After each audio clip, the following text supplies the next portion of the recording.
দেখুন খুব সুন্দর মহুয়া ফল।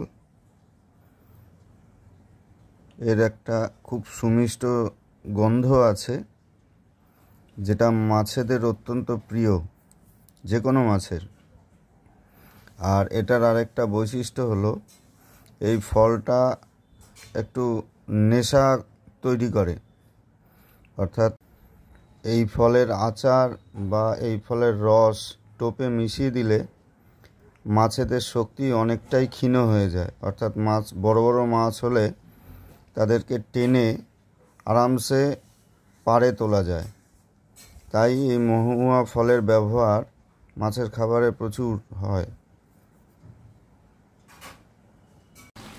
মহুয়াকে মিক্সিতে পেস্ট করে নিয়ে তারপরে জাল দিয়ে নিচ্ছি। খুব সুন্দর একটা মহুয়ার সেন্ট বেরিয়েছে। আর জাল এমনভাবে দিতে হবে যাতে না পুড়ে যায়, দেখবেন। কারণ একটু জল দিয়ে আমি জাল দিয়ে নিচ্ছি যাতে অনেক দিন থাকে। ভালো করে এটাকে সেদ্ধ করে নিলে, কারণ এটা সেদ্ধ হবে, ভাজা হবে না। আর এর খুব সুন্দর একটা স্মেল, সেন্ট অলরেডি বেরিয়েছে। পরে এটাকে কড়াইতেই রেখে দেব এবং নারকেল তেলে এটাকে ভিজিয়ে রাখবো, লাইফ লং থাকবে। এটার মধ্যে একটু জল, একটু চিনি, 5-6টা এলাচ, লবঙ্গ 5-6টা, আর দারচিনি প্রায় বড় বড় 3-4টে ডাল ভেঙে দিয়ে দিয়েছি জলের মধ্যে। যখন চিনি, জল আর এগুলো ফুটছিল তখন ওগুলো সেদ্ধ হওয়ার জন্য দিয়ে দিয়েছি।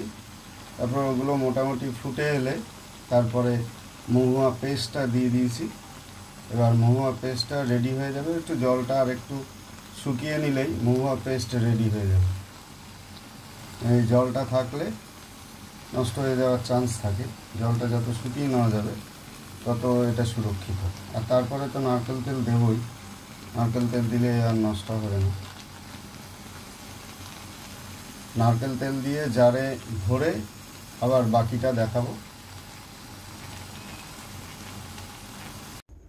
এই যে মহুয়া জাল দিয়ে আমি বোতলে ভরে নিয়েছি এবং নারকেল তেল দিয়েছি এর ভেতরে প্রিজারভেটিভ হিসাবে, এবং মাঝে মাঝে রোদে দিতে হবে এবং অনেক দিন পর্যন্ত থাকবে। যে এলাচ দিয়েছি, তারপরে এই কাঠির মতন দেখুন এটা লবঙ্গ, তারপরে দারচিনিও দিয়েছি। এর মধ্যেই সব মিশে আছে। এগুলো কিন্তু এর স্মেলটাকে খুব সুন্দর করবে। যেমন দেখুন কৌটোর ভেতরে এর গা থেকে তেল ছাড়ছে, এগুলোই নারকেল তেল। আমি নারকেল তেল দিয়েছি। নারকেল তেলটাকে একটু গরম করে নিয়ে এর মধ্যে দিয়েছি, যাতে নারকেল তেলও অনেক সময় পচে যায়, নষ্ট হয়ে যায়, গন্ধ হয়ে যায়। তো একটু গরম করে নিলে সেটা আর গন্ধ হয় না। মহুয়ার চাটনি। Thank you.